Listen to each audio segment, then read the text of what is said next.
In today's video, I'm going to teach you how to create a shared album in Google Photos on Android. If you want to collect pictures in one place and make them easy to share with family, friends, or a partner account, Google Photos makes that process very simple. A shared album is useful when you want multiple people to view memories from a trip, an event, or any group of photos without having to send each image one by one. To get started, open Google Photos on your Android device. Make sure you're in the app and ready to create a new album from your photo library. If your photos are already backed up, that can make sharing even smoother, but the main thing here is just getting into the app first. Once you're inside Google Photos, tap the plus icon. This is where you'll find options for creating new items. From the menu that appears, choose Create New Album. This tells Google Photos that you want to build a custom album instead of just selecting and sharing individual photos. Next, add a name for your album, and if you want, include a description.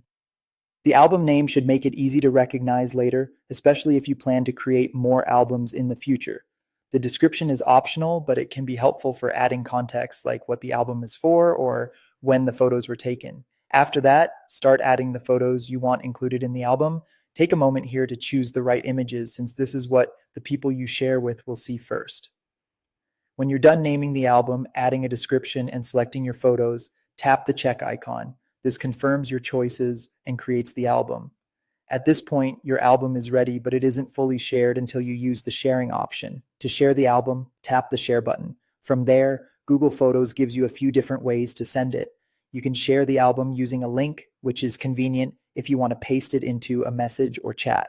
You may also see options to send it through email or share it directly with a partner account if that feature is set up on your Google Photos account. Choose the option that works best for the person you're sending it to, and that's it. You've now created a shared album in Google Photos on Android and shared it using the method that fits your needs best.